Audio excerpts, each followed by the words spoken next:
Hello बच्चों, let's read this question. Figure shows tracks of three charged particles in a uniform electrostatic field. Give the signs of three charges. Which particle has the highest charge to mass ratio? बेटा देखो, इसमें simple सा question दिया गया है कि एक figure दिखाया गया है और इस फिगर में तीन चार्जेस 1, 2 और 3 को दिखाया गया है. और यहाँ पे एक प्लेट है जो कि पॉजिटिवली चार्ज है, नीचे में एक प्लेट है जो कि नेगेटिवली चार्ज है. और हमें ये जो चार्ज 1, 2, 3 है, इन तीनों चार्जेस के हमें साइन बताने हैं.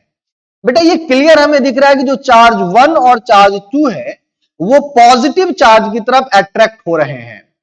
और ये पॉजिटिव प्लेट वाला जो चार्ज था, पॉजिटिव चार्ज वाला जो प्लेट था, इसकी तरफ ही अट्रैक्ट हुए हैं. जो हमारा चार्ज 3 है ये नेगेटिव प्लेट की तरफ अट्रैक्ट हो रहा है. ये नेगेटिव प्लेट है और नेगेटिव प्लेट की तरफ अट्रैक्ट हो रहा है. तो चार्ज 1 और चार्ज 2 जब पॉजिटिव प्लेट की तरफ अट्रैक्ट हो रहा है, it means clearly we can write that charge 1 and 2 are negative charges. ये नेगेटिव चार्ज क्यों है बेटा? क्योंकि ये पॉजिटिव चार्ज की तरफ अट्रैक्ट हो रहा है. And charge 3 is positive charge. क्यों ये पॉजिटिव चार्ज है? Why it is a positive charge? Because it is attracted towards negative plate. It is attracted towards negative charge. Right. इस क्वेश्चन का एक दूसरा पार्ट हमारे पास ये भी है कि which particle has the highest charge to mass ratio. बेटा एक छोटा सा हम समझने की कोशिश करते हैं कि चार्ज एंड मास रेशियो यहां पे किस पार्टिकल का हाईएस्ट हो और हम कैसे निकालेंगे.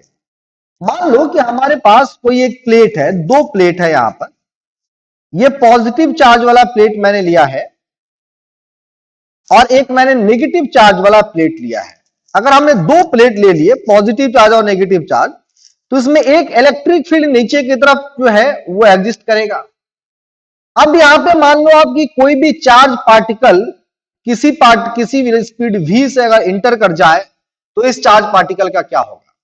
ये चार्ज पार्टिकल पे नीचे की तरफ एक एक्सेलरेशन आ जाएगा और उस एक्सेलरेशन की वजह से ये चार्ज पार्टिकल को जिस तरीके से ये डिफ्लेक्ट होते हुए जाएगा. अब ये चार्ज पार्टिकल जो डिफ्लेक्ट हुआ, मतलब इस इलेक्ट्रिक फील्ड अगर यहां पे नहीं होता तो ये चार्ज पार्टिकल को जाना इधर था.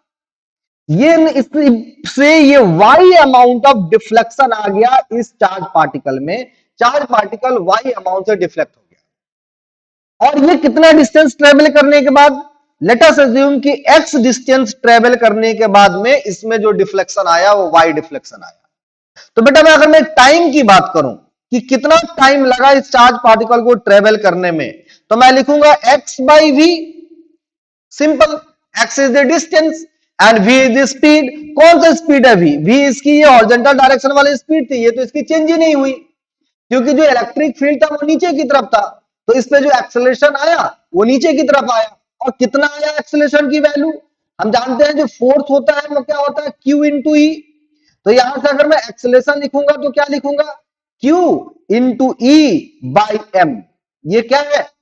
Q E by M. ये एक्सेलरेशन हो गया. इतना एक्सेलरेशन इस चार्ज पार्टिकल के पास है. और किधर की तरफ? डाउनवर्ड, नीचे की तरफ, इलेक्ट्रिक फील्ड के डायरेक्शन में. हॉरिजॉन्टल डायरेक्शन में कोई भी इसका एक्सेलरेशन नहीं था, इसकी वेलोसिटी v है. तो इसलिए x डिस्टेंस को ट्रेवल करने में इसको टाइम कितना लगा बेटा? x by v. अगर मैं अब y की बात करूंगा तो y निकालने के लिए डिफ्लेक्शन में कैसे निकालूंगा? अगर मैं डिफ्लेक्शन निकालूं कि x डिस्टेंस ट्रेवल करने में इसने कितना डिफ्लेक्ट किया है, तो मैं यहां पे इक्वेशन ऑफ मोशन का यूज कर सकता हूं और मैं इक्वेशन ऑफ मोशन का यूज करके इसका डिफ्लेक्शन निकाल लेता हूं. कैसे करूंगा मैं इक्वेशन ऑफ मोशन? चलो half A T square y is equal to मैं हाफ ए टी स्क्वायर का यूज कर लेता हूं. तो हाफ की वैल्यू हाफ है. a कितना है इसका? a है क्यू ई बाई एम और t कितना है? x by V. तो X square by V square. ये इतना डिफ्लेक्शन इसका हुआ. जरा सा इस डिफ्लेक्शन को अगर देखा जाए तो किसी भी चार्ज पार्टिकल के लिए, तीनों चार्ज पार्टिकल के लिए अगर मैं बात करूं तो ये हाफ की वैल्यू सेम है. X square by V square की वैल्यू सबके लिए सेम होगी. तो क्या ये क्यूब और इलेक्ट्रिक फील्ड की वैल्यू सेम है? तो क्या ये क्यू बाई एम यानी कि जो वाई है हमारा वो क्यू बाई एम पे डिपेंड कर रहा है? यस। जो डिफ्लेक्शन है हमारा वो किस पे डिपेंड कर रहा है? क्यू बाई एम पे डिपेंड कर रहा है, क्योंकि क्यू बाई एम की वैल्यू जिसकी ज्यादा होगी उसके लिए डिफ्लेक्शन ज्यादा होगा। तो बेटा क्यू बाई एम की वैल्यू जिसकी ज्यादा उसी की ज्यादा होगी जिसका डिफ्लेक्शन ज्यादा होगा। अगर तीनों चार्जेस में देखूं तो चार्ज नंबर जो 3 है इसका डिफ्लेक्शन तीनों चार्जेस से ज्यादा है, इसलिए ये Q बाई एम का रेशियो चार्ज नंबर 3 का ज्यादा है ना। डिफ्लेक्शन यहां मैं लिखता हूं क्या बेटा, deflection of charge 3 is maximum, ये मैक्सिमम है। सो